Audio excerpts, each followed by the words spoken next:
Just a quick tour of my second shack. It's in a corner of the garage, and what we've actually done is sectioned off a corner of this garage using some surplus wardrobes that were actually left behind in the house when my partner moved here, using them as storage and also to create a little barrier. Tucked up with the boiler in the garage here. You can see I've got two screens. They were surplus monitors that were no longer needed for the main purpose. They're connected to a little netbook computer at the moment, hoping to upgrade that soon. But that's there for the time being. I've got an NRD 525 receiver there for general coverage receiving, and above that we've got a TYT 9600 for DMR. Past the coffee cup we've got an ICOM 5062 for VHF, Motorola MC Micro for 4 meters, ICOM 6062 for UHF, it's just scanning at the moment, the ICOM 718 with the LDG tuner for HF, and that's basically the station. It works okay. It's quite a nice radio, a nice simple radio to operate the 718, and the IT100 LDG there tunes the stealth antenna very well. It'll actually tune it from 80 meters upwards. Fairly cold part of the world, this little corner shack in the garage, but plenty of tea and coffee keeps us warm, and it's a little place to operate from when I get the odd moment where I'm away from my own shack, so very grateful for it. So that was a quick tour of shack number 2 at my partner's QTH. See the antenna in a moment.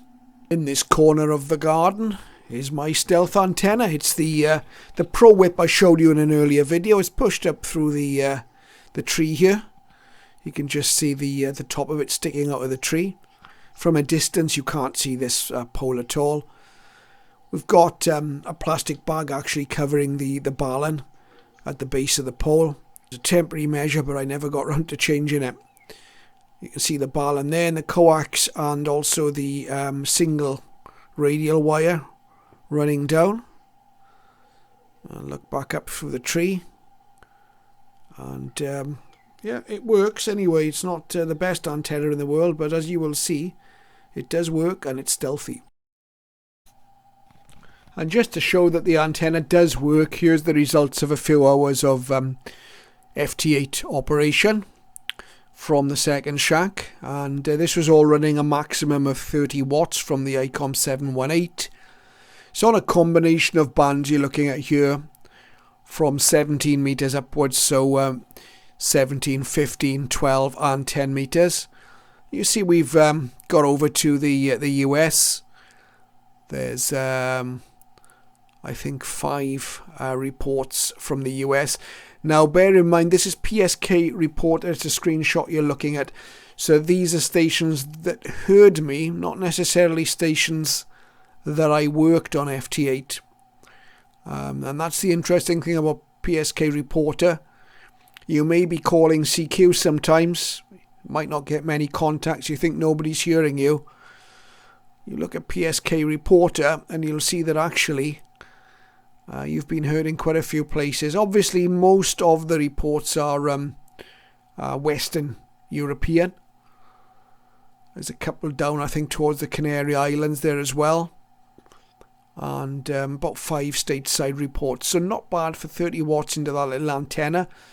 Conditions weren't particularly brilliant. This was on the 28th of December, this screenshot. But it does show that a very simple antenna can work. Particularly when you're using FT8. It's not the most exciting of modes, but it does work. And in future, while we've still got this antenna up, I'm going to be trying a Whisper WSPR at maybe a level of about 1 watt and just see if we can get any reports on WSPR. That will be interesting. But that's basically my operation over the Christmas period from the second shack. You've seen what I'm using, and you've seen the results from a very, very basic antenna. Thank you for watching this short video.